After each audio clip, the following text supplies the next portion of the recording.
Are you ready? Are you sitting down? The Schein On Podcast. The Schein On Podcast. The Schein On Podcast, Season 5. All rise.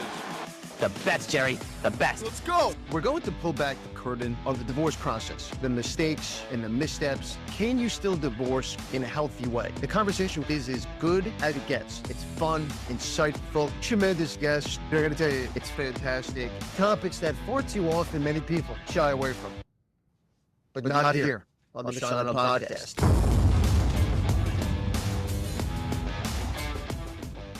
It's episode 82 of the Schein On Podcast. I'm Evan Schein. We have an absolutely terrific guest on today's episode. Financial advisor and author of the book, Squeeze the Juice. I am joined by Jennifer Lee. I got to tell you, this is going to be a fantastic interview. Jennifer has some tremendous nuggets on her book, on her work. And I have to tell you what, there has been so much buzz following the first episode of season 5. Dave, I know you've been fielding emails and calls coming into the Schein On Podcast inbox. I got to tell you, whether it was Meredith Goldstein, who was brilliant, or that new intro music, right? Hopefully nobody drove off the road listening to it, but I got to tell you, I think one of the comments you got, and tell us about that, someone hasn't stopped dancing just from listening to the intro music. That's right. Also very popular with certain Yankee fans and slightly unpopular with certain people who don't enjoy the Yankees. But even people that don't enjoy the Yankees enjoyed the way that masterful opening was weaved together. Whoever produced that is close to a genius. But more importantly, it sets the stage and lets everybody know that the Schein On Podcast may be only on episode 2 of this season, but we're in mid-season 4. That's right. We absolutely are. And Dave, I know a lot of the other comments you got and received from guests and from listeners were all about how great Meredith was, right? And how people felt connected, right? You know, these are people who write letters and write emails to Meredith Goldstein, you know, seeking her input, her advice, her guidance on something they're going through, something so personal that they're experiencing, whether it's love, marriage, divorce, loss, anything along those lines. And here's someone, a complete stranger, yet you can feel so connected to someone like Meredith, who responds and takes the time to read each person's email or correspondence and then provides a thoughtful response. Exactly. She's been doing that Love Letters feature for the Boston Globe, both as an advice column and as a podcast for years. And she's got that following, and you hit the nail on the head. It's amazing how complete strangers open up to her. They do, but you can see why. After we interviewed her, her style is so welcoming and honest, really. She didn't sound like someone who is, I don't know, sitting there trying to tell you what to do with your life because I know. No, she invites people in. She's your friend, and she's going to give you advice, and just great to feature her on the show. No, absolutely. And you know who's great to have on the show, Dave? You are my friend. So as you always do on the Schein On Podcast, let's fire up the docket. Here we go. And now, let's see what's on the docket. A jam-packed docket for episode 2 today. First item comes to us from Forbes.com. Item 1. Headline reads, Divorce Monday 2025, when high mortgage rates block the exit. And the article reads, current mortgage rates play havoc with homeowners who want to split up. The first Monday after New Year's is believed to be many as the busiest of the year for family practice attorneys. So some call it Divorce Monday. But the mismatch between current mortgage interest rates and the rate at which many homeowners refinanced a few years ago may reduce divorce filings. Breaking up, says the author, is hard to do. Your thoughts on this interesting nuance to Divorce January? Well, Dave, and you, with that last line, you hit it right on the head. Look, it's not just Divorce Monday. It is Divorce Month. And January is often known as Divorce Month to everyone in the divorce world and divorce community. When it comes to the article, spot on. Look, the fact is, in almost every divorce, the biggest asset that people will argue over is the house, is the marital residence. Who gets it? Is it sold? Who buys who out? Now with mortgage rates, what they are and how high they are, it's prohibitive. And in many respects, it's prohibitive as you think through different settlement options, as you think through really the answer to that question, who gets the house? And you can want the house. You can want to stay in the marital residence. But when it comes to refinancing and when it comes to mortgage rates, comes to vacating the house and having to buy something new, you absolutely need to speak to a professional. You have to absolutely consider what the interest rates are, because they're going to factor in to what you're realistically able to do and negotiate in connection with the divorce. Excellent advice per usual, Evan. We move on to item number 2. Item 2. Item 2 comes to us from BuzzFeed.com. The headline reads, quote unquote, "This couple aired their entire divorce on Facebook." And the headline reads, "People are sharing the wildest divorce gossip, and unfortunately, I'm hooked." The author is Jeremy Hayes. He says he recently asked the BuzzFeed community to tell him the most tea-worthy divorce stories. That's T-E-A. And I only know this because I spoke to someone much younger than me. Apparently that means gossip, Evan. You probably knew it. The most tea-worthy divorce stories that they have heard. He shares some of the stories, and I don't know how they compare to all the stories you've compiled from your personal experience, Evan, but man, there are some doozies. What did you think? If I got to tell you, I always say I have the best cocktail party stories out there. If you think I'm wrong, challenge me. I absolutely dare you. But here's the thing. All of us love when everybody else posts about their life. But for me, why would you be the poster? Why would you post about your divorce, your life, your relationship? I don't get it, right? So on one hand, do I love reading about this stuff? Sure, sometimes, right? It's fun. We scroll. That's what we do. That's the society and the world that we live in. But at the end of the day, why would someone be as open as these people are about their own life and the situation and the divorce that they went through? I just don't get it. But maybe you have a different take. What's your thought? Well, I read a lot of them with interest. I got to be honest. But for better or for worse, this is our society. We're looking for a quick shot of dopamine, meaning, something enjoyable that you read online, whether it's someone giving you a thumbs up on a poster, just some silly story. And so, I'll read just one of these, Evan, and it's only one sentence, but the story reads as follows. "One of my aunts took it as a sign when her third husband drunkenly fell off their roof." So, there's a divorce story right there. And they go on and on. It's what I would chalk up as a guilty pleasure, a lot of these stories. And, good to have you here, Evan, to remind us that, these divorces, the purpose of them is not for your personal comedy, people. Fair? Fair. Okay. We move on to item 3. Item 3. This item comes to us from cbc.ca, and it's a Calgary news website. The headline reads as follows. "I felt so alone during my parents' divorce. It took me years to see that we're still a family." The author says, "I blamed my mom and thought she chose her boyfriend over me." The author's name is Brianna Bork. She shares her story for CBC First Person. Pretty touching, pretty interesting. Your thoughts on this one? Yeah, and Dave, I think this is something that probably registers with a lot of people, right? A lot of children who are going through divorce, and really, whether you're a teenager or you're older in life and your parents are separating and they're getting divorced.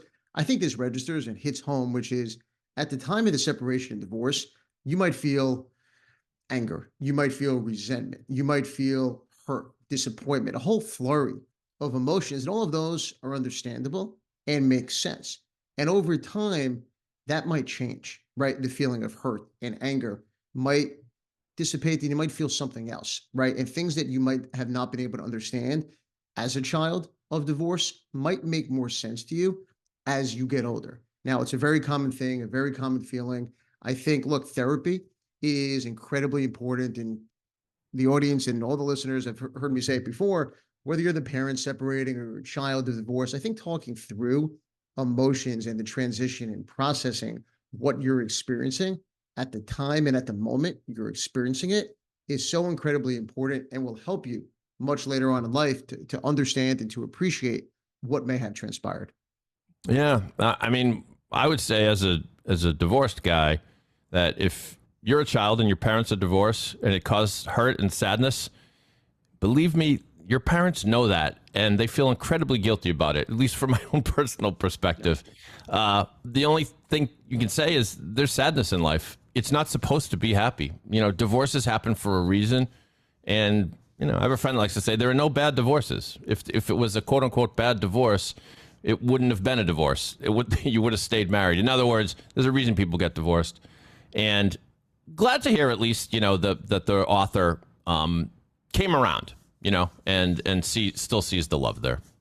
And Dave, I know we've talked about before how time heals. Did you find in your own divorce with kids that time healed and helped the situation, both not only as a parent going through a divorce, but also from your kids' perspective?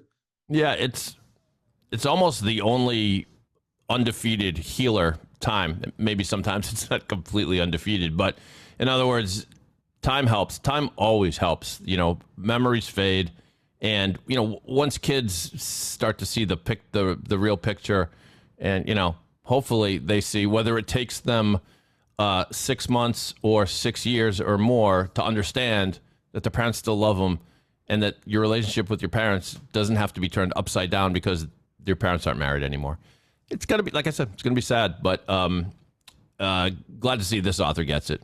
Yeah, absolutely. And do you think in many respects it's become easier for either parents to process, children to process because of how common it is, as opposed to many, many years ago, you might be the only couple, getting divorced, or from a child's perspective, that child might not have any other friends who are getting, whose parents are getting divorced. You think it's become easier in some respects because of TV or social media or just the sheer number of families who experience a restructuring? Yeah, I think it's all those. Divorce is a lot more common than it was for Evan, our parents' generation, of course. And the electronic age with social media and so much content out there.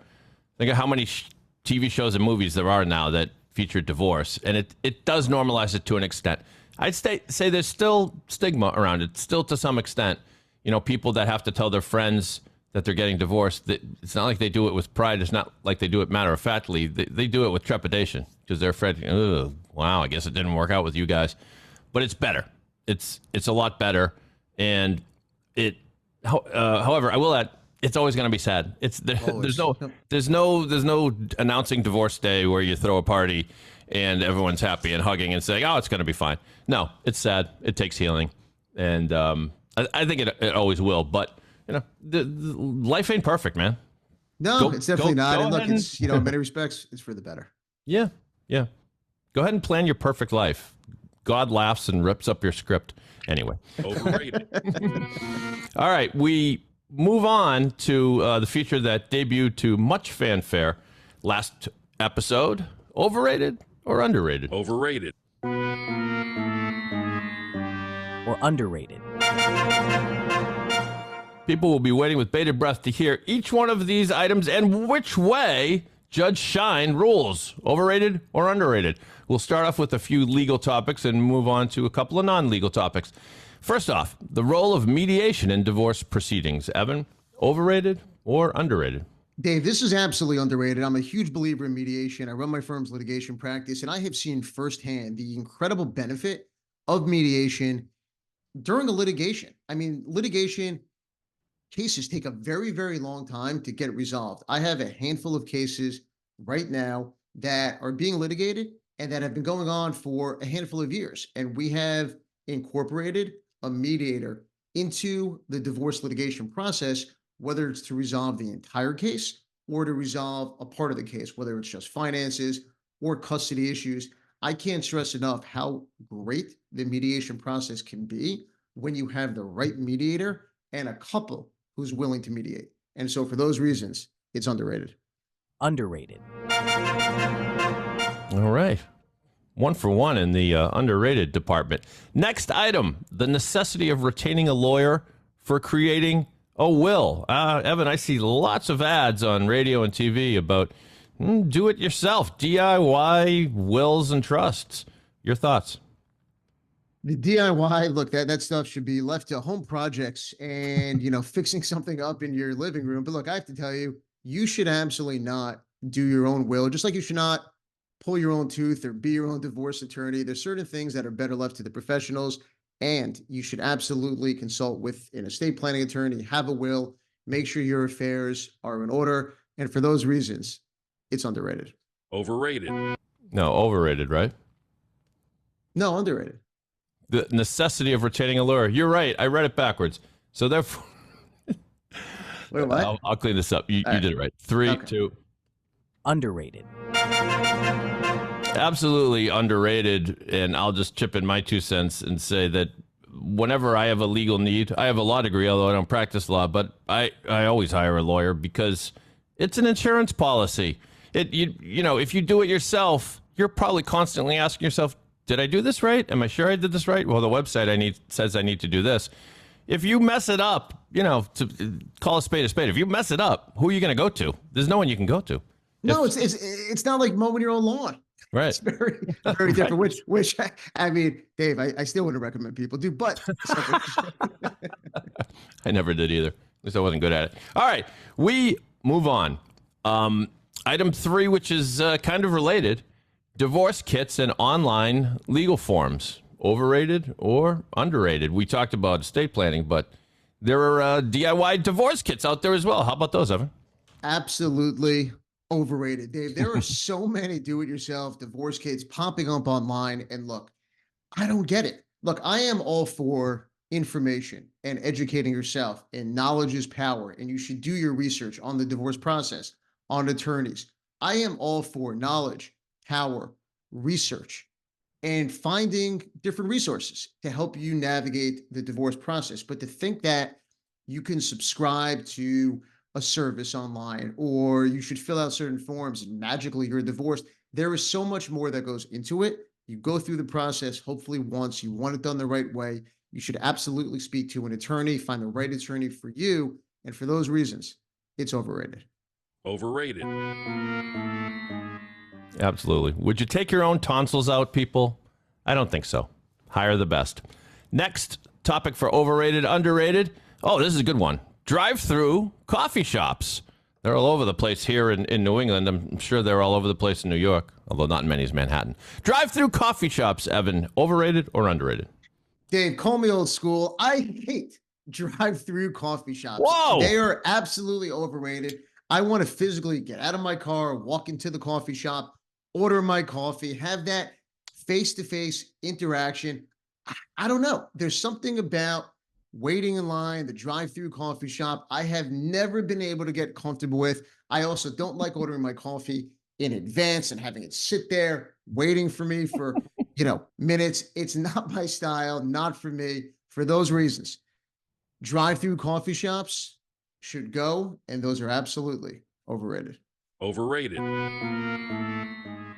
Thought you were going to channel Joe Pesci from Lethal Weapon 2, who noted that they always get your order wrong because they know you're going to be blocks away when you figure out that the order's wrong. So they screw you at the drive-thru, is what he would say. Yeah, and I got to tell you, people write my name Erin, or they spell it Evan with an I, or it's just, Ivan. And that's not even what bothers me. There's so many things that go wrong, and you don't realize your order's messed up until you're 30 minutes away from the drive-thru. It's not for me. Overrated. All right. Final item for overrated, underrated. The skip intro button on streaming services. I don't need to tell people what that is because this generation, we all know. Here comes the intro of the show, but if you just click your remote, you can skip that whole intro. Your thoughts on that, Evan? Dave, my thoughts on this, overrated. I let it play always on shows. I love the intro. It gets me in the mood. It gets me in the vibe. It gets me into whatever I'm watching. I don't like the fact that we can now just hit a button and we skip the intro. People work hard on the intro and the music and sets the theme and sets the tone. I love it, just like I absolutely love all the work that you do on the Schein on podcast intro. I love all the intros, TV shows, movie. I never skip it. And for those reasons, it's overrated. Overrated.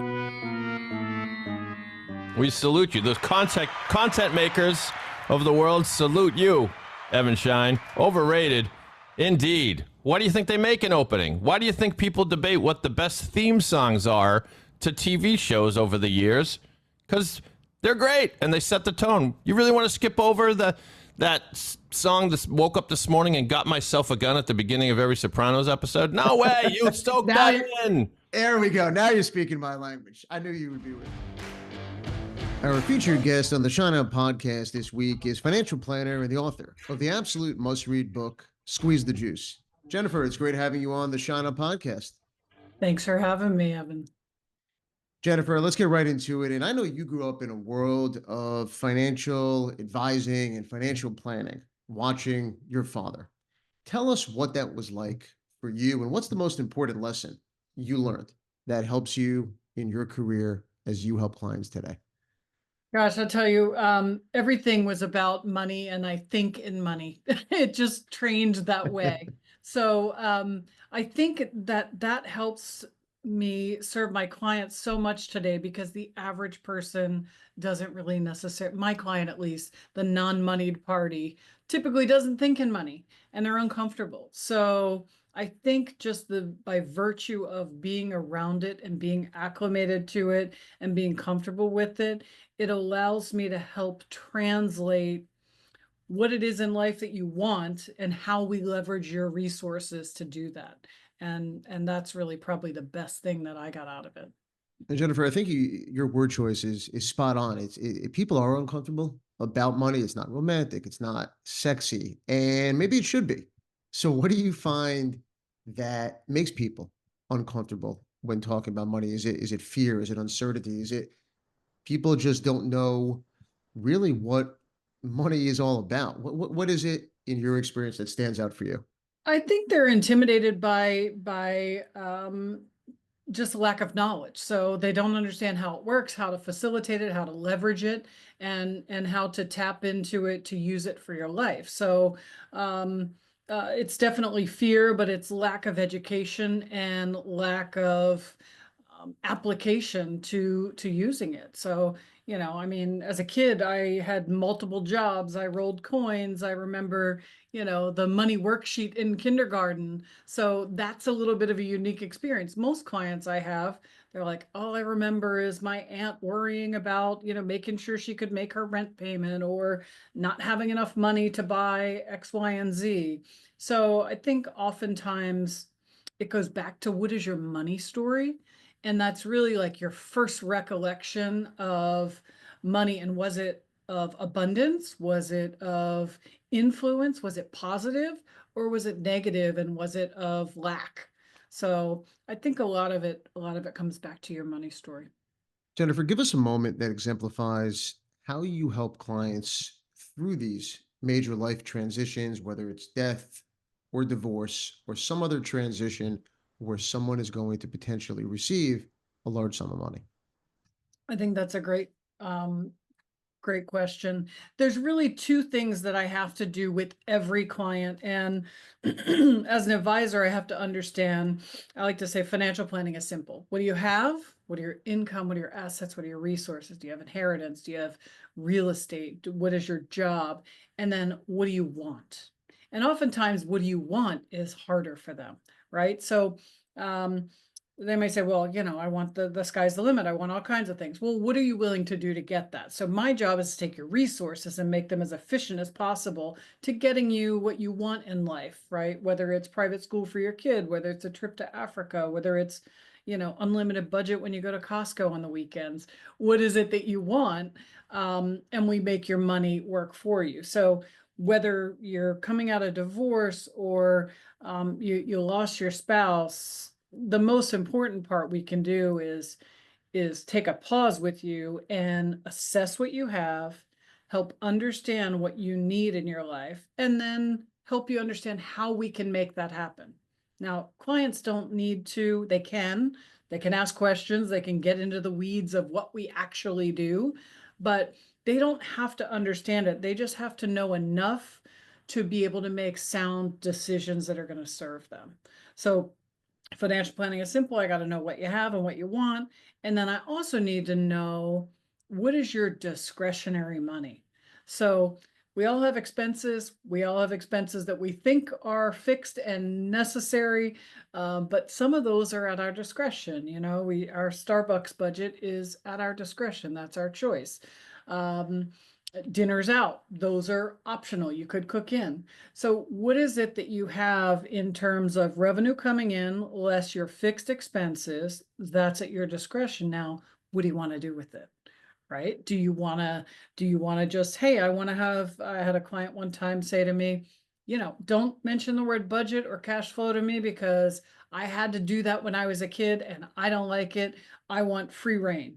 Okay, well then, when do you want to retire? What are you putting toward retirement? What's that going to look like? So it's really trying to understand what is going to drive the client.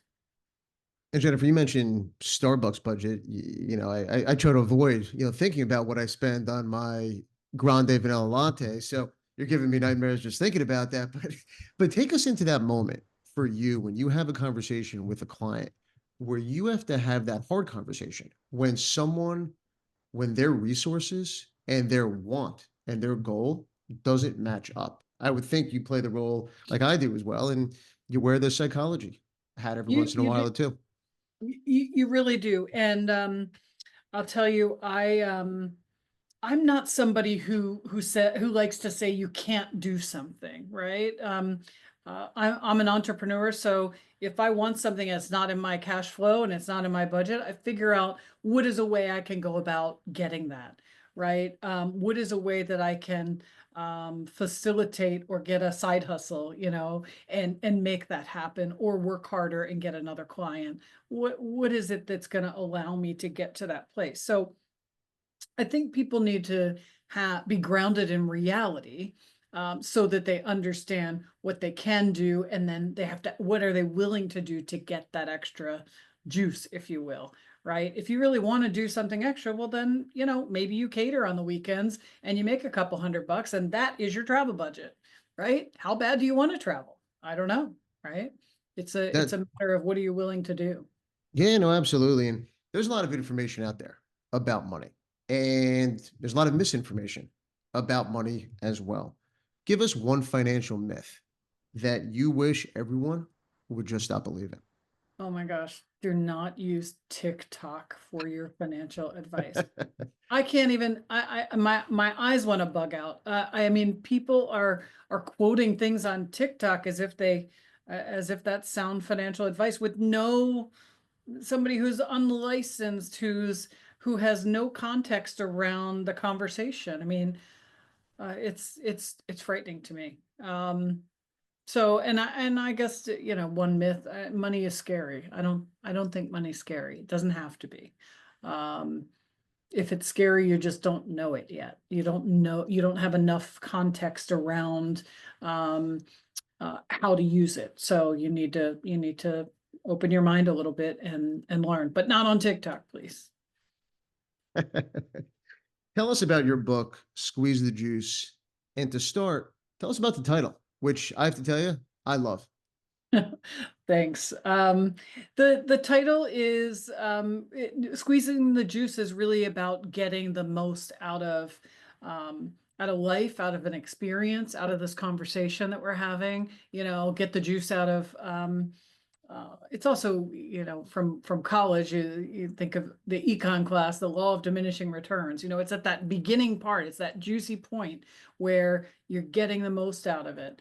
It might be a relationship. It might be a conversation with somebody. It might be an experience with a child. Whatever it is that's important to you, it's about getting the most out of it. So, when you're talking with an advisor, or you're talking with any professional, really just trying to get to the meat of what makes them tick. What's the biggest takeaway you hope readers gain from the book? The book is an easy read. It's for the professional person, it's a 2-hour read. For the non-professional person, it might be a 3-hour read.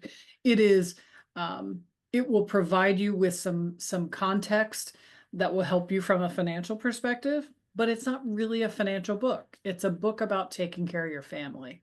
And it's a book about writing your family love letter and telling your spouse, or in my case, nieces and nephews and business colleagues, what they mean to me, what my values are, what my expectations of them are, It's really communicating the juice, right, of who I am and who I hope I've imparted my personality on them. I'm fascinated about the process for you. When you were writing the book, what did you learn about yourself personally and professionally? Well, I will tell you that I wrote the book kicking and screaming.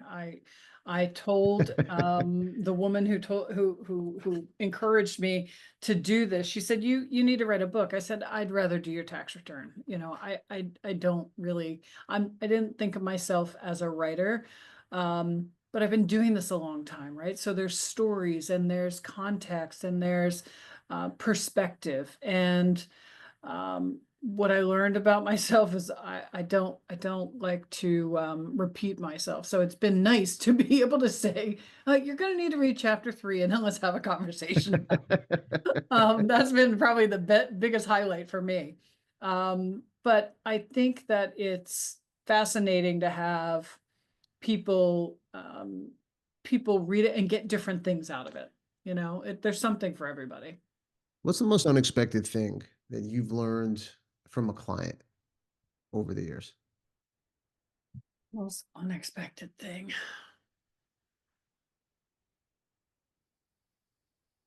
That's a good one.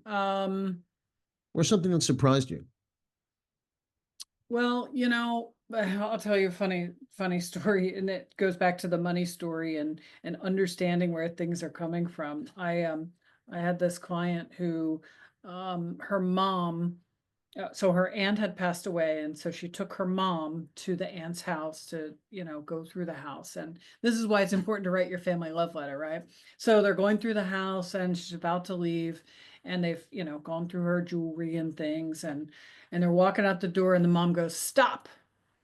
And daughter's like, "What?" And she goes, "There's money in the milk." And she said, "What?" And they go in the refrigerator and they open the milk container and there's cash in there. Like, think about it. If you take your kids over to your aunt's house to clean out the fridge, you're saying, "Hey, son, throw everything in the trash bag, put it out like this." There's money in the milk. So, you know, it's those little personality things. And yeah, you know, I had a client one time who told me that she uses the envelope system, you know, to save her money. So every month she'd break her money up into how much money goes to the, you know, this electric bill and this thing. And my grandmother used to do that, you know. So it's just everybody's story about money is different and kind of interesting and fun to learn about. And you've received probably so much feedback on the book, and you continue to work with clients doing some absolutely amazing things with them and for them on their money journey. If you could add one more chapter to the book, what would it be about? It would be specifically about divorce.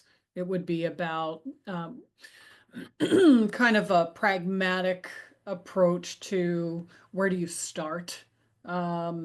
It would be questions to ask your attorney.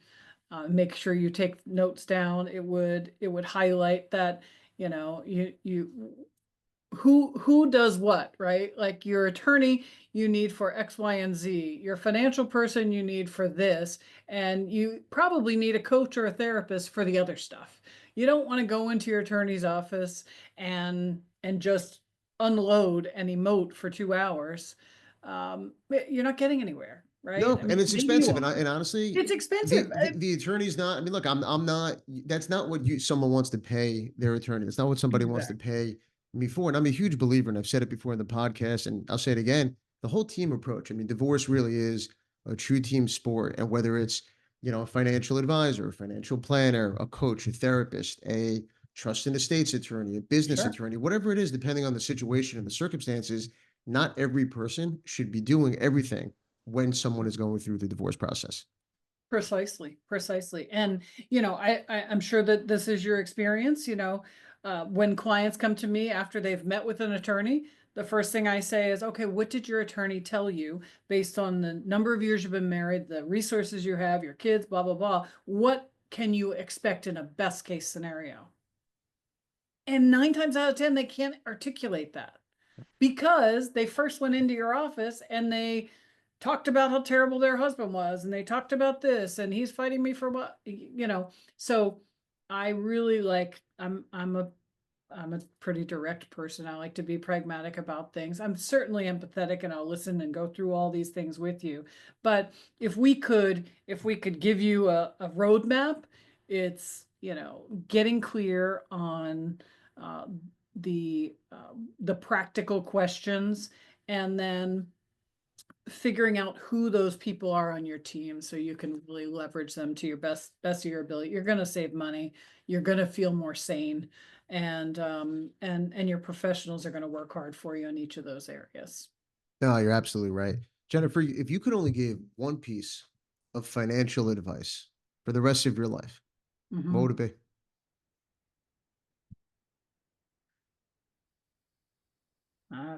That's a tough one, because for the masses, I would say, if you're eligible, make sure you put money in a Roth IRA or save 20% of your income from as soon as you start making money.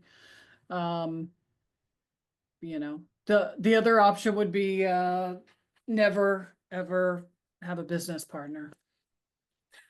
Wow. Tell us why. Because it's a very, never ever have a business partner for a business that you're not specifically in. Yeah, I think personally, I found the expertise of attorneys very valuable. So things happen in life. That's Sure. not a fun No, thing. that is true. So really be sure. So speaking of life, how do you define success in your personal and professional life? My personal and professional life cross paths quite a bit, because my clients, I have a deep relationship with them, and I know them for 20, I've been in business 29 years. I have some clients I've had that long. I think you play hard and you work hard. I love to have experiences. For me, family and connection with all the kids that are in my life. There's 9 nieces and nephews, and I think that having meaningful experiences with them, that's kind of what drives me. If you said, who are you? I'm Aunt Jen first and financial advisor second. So No, I love that. When should parents begin talking to their children about money? from little, I mean, my brother's kids, I would go, I was giving them money for Christmas when they were little, and I went to the bank and got $2 bill and $2 in nickels, $2 in dime. I mean, it's just, the one wants all the pennies because it's $2. It looks like a lot more. It's not, right? So it's just giving perspective, and it's kind of fun to have context with them when they're little. I think the more you do those kind of things at a young age, I think the better off, the better they'll be set in life. Is there one particular principle that you think parents should teach children? I think savings, having a physical piggy bank or savings bank, every time you get money, putting some of it there is valuable. You can, once they're old enough to be making a little bit of money, then teaching them about investing and compounding. At least, hopefully professionals have a financial advisor. And I would just say, look, financial advisors typically are, we're in the business of money, right? We're in the business of making money, but we also are in the relationship business. So if you come to me and you say, hey, my son has just got his, and I don't even know if you have a son, he just got his first job, and I want to help him get set up. Will you have a conversation? Of course I'm going to have a conversation with them. That's the right thing to do. And so I would encourage you to, the listeners to, reach out to their own financial person to bring their kid to a meeting, right? Have a little bit of an education session. It's not going to hurt. No, I love that. I have so many clients who are in blended families or have different family dynamics. How do you approach the unique money challenges that are within blended families and different family arrangements? It's a tough one.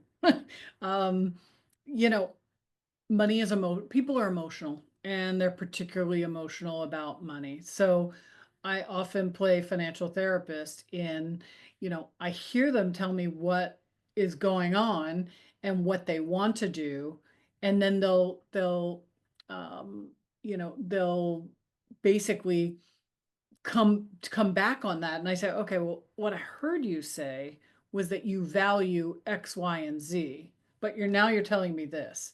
So what is it? Well, and so we have to walk them through um, a value perspective. It really comes down to what are your values, what's important to you and what's important to your family, and what are you trying to accomplish? Or do you really have a blended family of two separate entities and you've got separate children? Do you blend some of your resources, but you maintain your, retirement accounts for your kids separately? It's an ever changing environment, as your kids grow up and they're grown and they're mature on their own, then maybe you leave money more to one another. It's an ongoing, ever moving item, honestly. Jennifer, is there a financial product or tool that you think is underutilized by most people? Um, that's almost impossible to answer. I think that what's underutilized is the financial professional who has access to all the tools, right? So there's this barrier to entry in that, oh, I don't have enough money, or I don't know enough, I don't want to sound stupid. You gotta let go and just say, hey, I need to learn about these things, and you're a financial professional and you know stuff I don't, and I need to, get me in on the know, right? It's, people come to an attorney to help through divorce or whatever because we don't know the stuff Sure. you know, Yep. right? So you just gotta really dig deep and say, look, I want to, and the problem is, when people come to you for advice, they have a specific thing in mind, right? Sure. When people come to me, there's no deadline. There's no tax filing date. There's no specific, date that you have to sign up for a kid's camp. It's important. It's not urgent. So, But I would think that's also fun, right? If someone has the resources, it could be fun. It can allow you to look at the resources and really be smart and strategic and develop a yeah, short-term plan, a long-term plan, right? And allows you to do many of the things that you love doing and building that relationship with that client and the client family. it's super fun for me. It's not always fun for the client. So that's why I have to really transition and communicate uh, money and those resources and those tools into what is it giving you, right? So for you, it might be really energizing for us to have a strategic conversation about what tax strategy you can have, and hey, can I put money in my kid's name and do these different things, and what kind of tax shelters can I deploy, and my money's going to compound. What's that going to look like later? But half your audience just tuned out because that's not their comfort zone. So for them, I have to really understand, well, if you had $25 million, you didn't have to work anymore. What would you do every day? Who would you spend time with? What are your, oh, well, I would probably have a dog farm, and I would do blah, blah, blah. Right. So what is it that you're trying to get to? Or I would own a beach house. Okay. Is that a goal of yours? Right. How do we get you to that? So now when you're being mindful of your latte factor, you only get your vanilla latte 2 days a week and not every day, twice a day. And that extra money is going into the beach house fund, right? So the psychology of it is to really understand what's important to them. It gets me to get them focused on the money. Latte and a beach house sounds good to me. I want to turn it over to producer Dave for a fun segment we do on the podcast called They Said It. And Dave, I know you're a guy who works hard and plays hard, so come on and take it away. They said it. They said it. They said it. Yeah, I guess they said it. The segment is kind of part work, part play. We have 3 quotes from famous people, and we're going to have Jennifer react, tell us whether they're right, wrong, or maybe somewhere in between. Let's see, where should we start? Let's start with author Dave Ramsey. And Dave had the following to say: financial peace isn't the acquisition of stuff. It's learning to live on less than you make so you can give money back and have money to invest. Now, I'm a guy who's got a bunch of bobblehead dolls behind me, so maybe I shouldn't have bought all this acquisition and all this stuff. But, Jennifer, you tell us your thoughts on that one. Yeah, I think I don't like learning to live with less, because I'm somebody who would advocate to get your stuff and do your dream and give money back, right? Do it all. So I would disagree generally with that from my own personal philosophy. Now, if you are limited in your ability to generate income, then yes, maybe you need to reconcile how much you can actually have stuff. That goes back to that discretionary number. Take your discretionary number, save some money, give some money, and then buy your stuff with the extra money. Yeah, also, I'm not so sure in terms of life fulfillment. It's more fulfilling to think about how you can spend less and cut down on stuff than it is to dream and then work towards your dream. So I'm with you. Dave Ramsey, come on. You can do better. All right. The next one, we go all the way back to Socrates, and the famous Greek philosopher had the following to say: the secret of change is to focus all of your energy on not fighting the old, but on building the new. Sounds like you might not be a fan of Dave Ramsey and vice versa. Anyway, Socrates, tell us your thoughts on that quote, Jennifer. I completely agree. I believe in the law of attraction and focusing on what you're trying to generate and what you're trying to create. Move forward. Move forward. Yeah. Move forward by taking the advice of philosophers who've been dead for thousands of years. But ironically enough. All right, we do have one more, and comes to us from our former president, Franklin D. Roosevelt. FDR had the following to say: happiness is not in the mere possession of money. It lies in the joy of achievement and the thrill of creative effort. Franklin D. Roosevelt. Your thoughts on that one, Jennifer? For me, that's absolutely true. I love generating. I love growing my business. I love generating things, making things. But it also, for me, happiness is and fulfillment is from having the ability to help other people get what it is that they're trying to accomplish. So it's one and the same. I agree. All right. Who's your favorite president? I decline to discuss. Oh, well, I didn't necessarily mean recent history. I meant,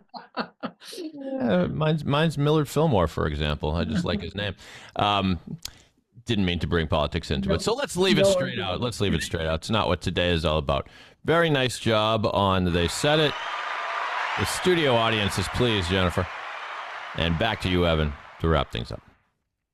Dave, that was great. And Jennifer, I want to thank you for coming on the podcast. It was absolutely fantastic. What a great conversation. Your book, Squeeze the Juice, it's terrific. It's a must read. Tell everybody where they could pick up a copy and learn more about all the great work that you do. Sure. It's actually on Amazon, or you can get it on our website. It's called squeezethejuicebook.com. Great. It was a pleasure having you on. Thanks so much. Episode 82 of the Schein Podcast, Season 5. Dave, what a show. Absolutely tremendous. Jennifer Lee was brilliant. Author of the book, Squeeze the Juice. Was great having her on. And what a docket. What an underrated, overrated segment. Dave, what a show. I think this show is underrated. Or perhaps properly rated. We'll take that as well. Exactly. I'm glad you didn't say overrated. But to all the listeners, thank you for being on this journey with us. What an absolutely fantastic show. As always, you can check out the podcast wherever you get your podcast. And at the Boston Podcast Network, I'm Evan Schein, and I'll talk to you again real soon. Hey.